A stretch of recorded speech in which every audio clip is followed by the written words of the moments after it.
Hey guys, welcome to another video in 2018. I'm just going to give you a little update on what I've been doing the past week because those of you who do watch my Twitch stream will be wondering where have I been. I have just been extremely busy, sorting out stuff for the 12 Titans, which is going to be airing next month, and it is going very well, so I'm very excited to see the final product of that. And I should be back streaming this week with much more high frequency. So all of you guys who do tune into the stream, you've got that to look forward to. For now though, I thought I'd do something a little bit different. I'm just going to be doing my favorite training pack in the background here while I tell you my players to watch for 2018 RLCS. And these are just my picks for players who have never been in RLCS before, who I think are going to have, well, some of them certainly are going to make a big splash, and other ones have lots of potential to make a big splash. And I'd love to hear what you guys think about that discussion as well, who you guys have got your eyes on. But these are just a few players I certainly am going to be paying very close attention to. The first one, and you guys are going to know him mostly for his crazy air dribbling that you'll have seen him on my channel for, and that is of course Justin. And he has already qualified for RLCS Season 5 with his team Out of Style alongside Lachino and Epic Johnny.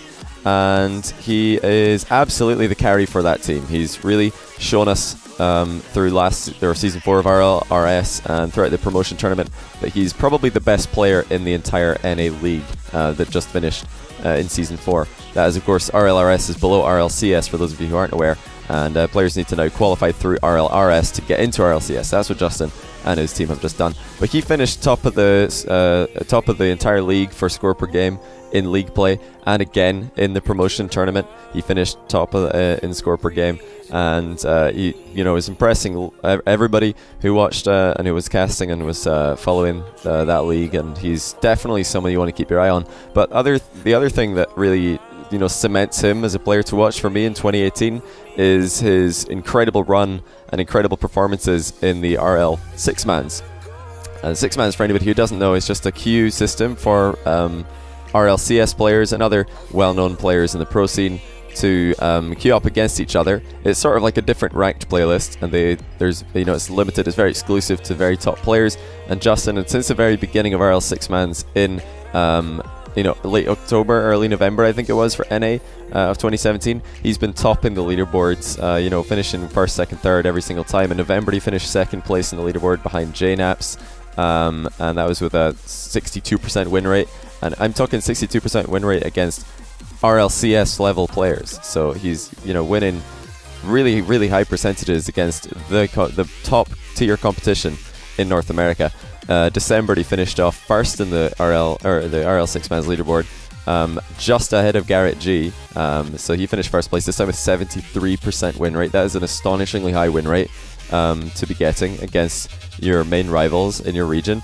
And I think he's not played the January RL Six-Mans just yet, but I fully expect him to continue his run of form and just storm through NA competition. So that's my number one actually player to watch for 2018. Partially because he's already into RLCS, he's already qualified, so he doesn't need to attempt to qualify through RLRS, or my next player in the list, wait till he's old enough, and of course that is Killa. So Killa finally in 2018 will be old enough to play RLCS. I believe he is not old enough to play RLCS Season 5. I think he just misses the cut there. But RLCS Season 6, which should be happening later in the year if they keep on churning out RLCSs at the same rate that they currently are, that one will be playable for Killa.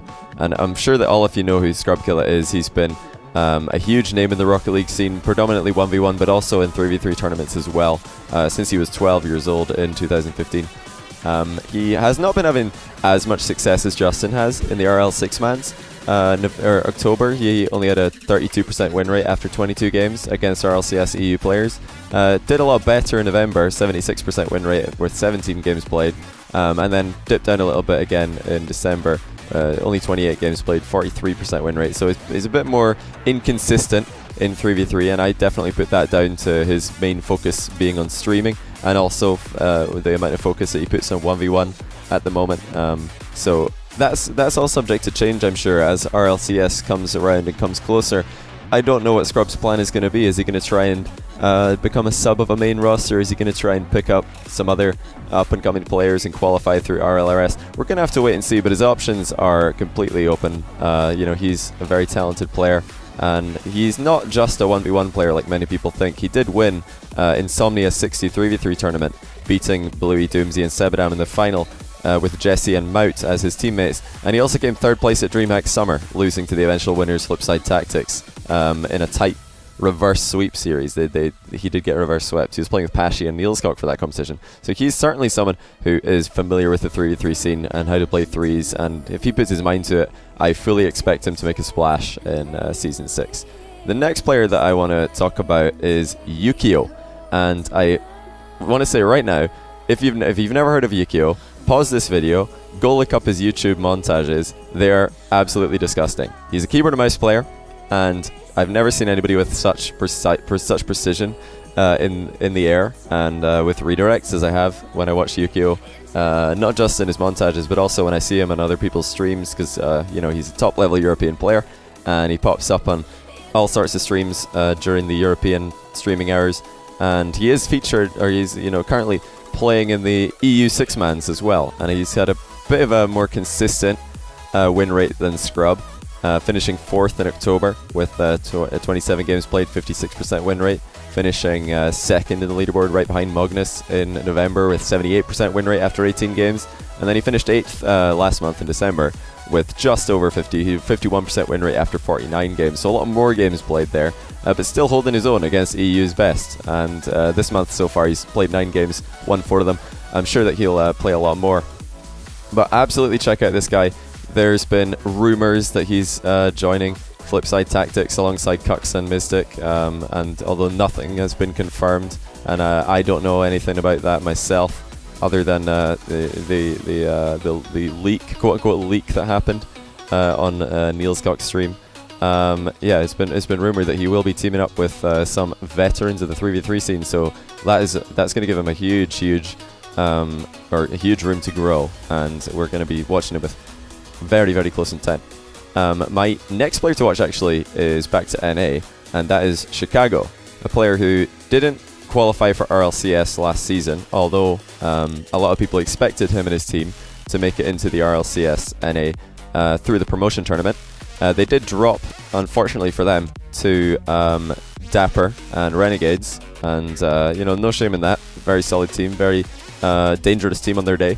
But Chicago's my player to watch from his team. He was playing for Fibion. I don't think they're currently with that organization anymore. I forget what their other team name is, but Hato and Zal are his teammates, and Chicago is just a mechanical monster. Whenever I see him playing, he's, you know, scoring nutty goals, playing very quickly, and that to me shows that he's got a lot of potential. He's a young guy, and he only finished 2nd behind Justin in points per game in both the group stage of RLRS Season 4 and also in the promotion tournament for RLRS and RLCS. So 2nd place in points per game behind Justin, of course, who's my #1 player to watch.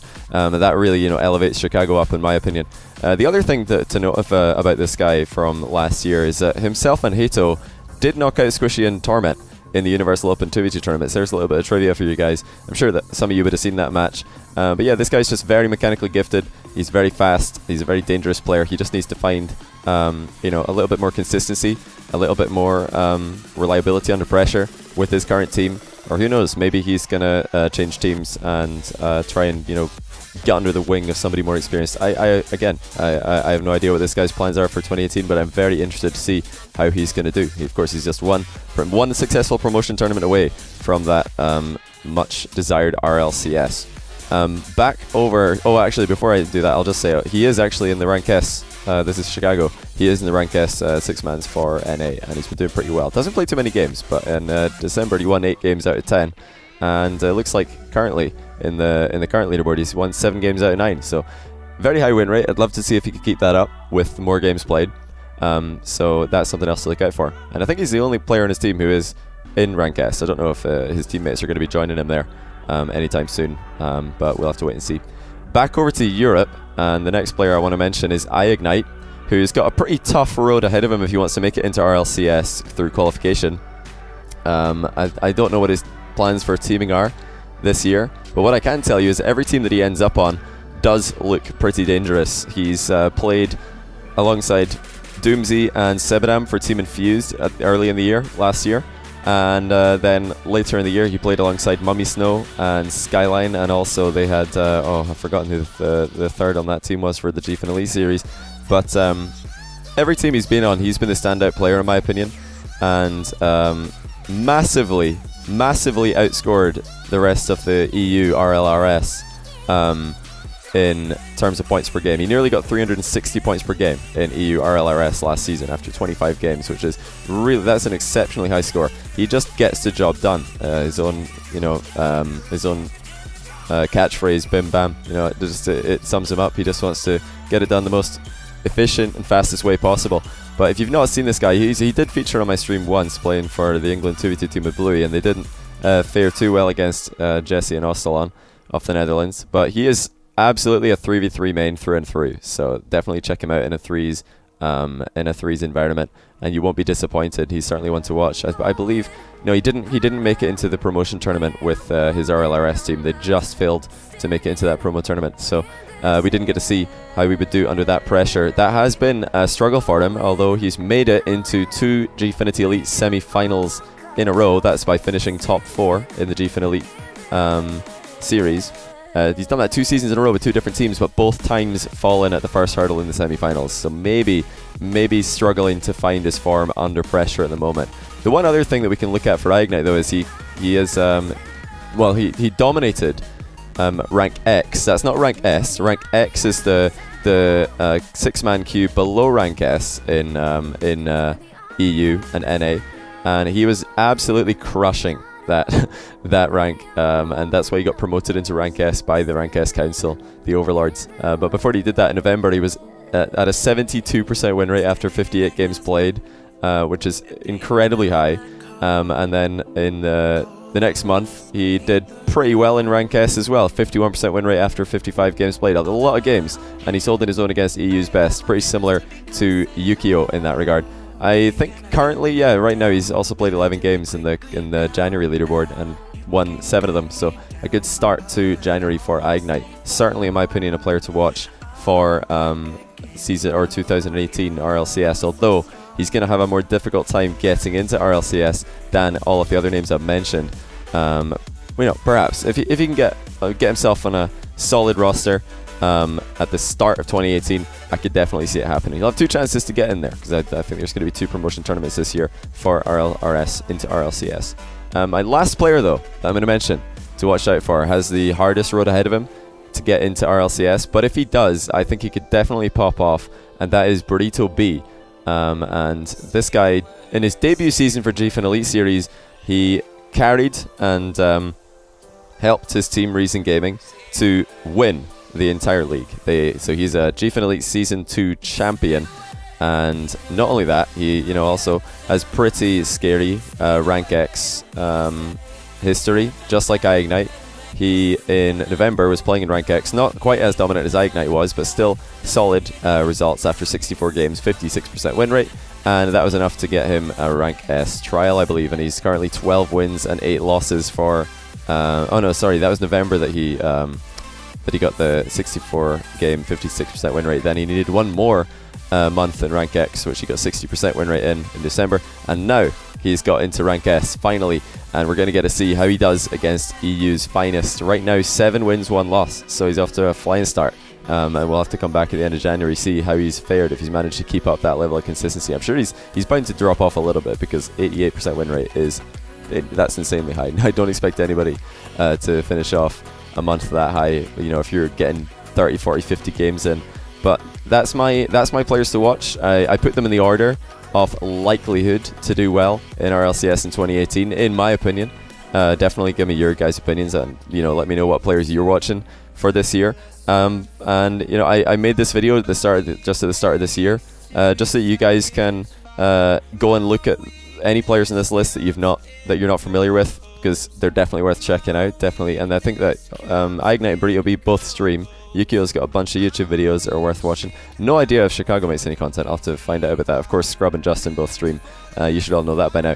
But definitely check them out. They're my players to watch for 2018 at the moment. I'm going to be looking forward to see how well I've done when I go back at the end of the year and watch or see at the end of 2018, when all is said and done, how many of these guys actually made a splash and how many of them didn't. I'm sure I've got a few of them right, but maybe not all.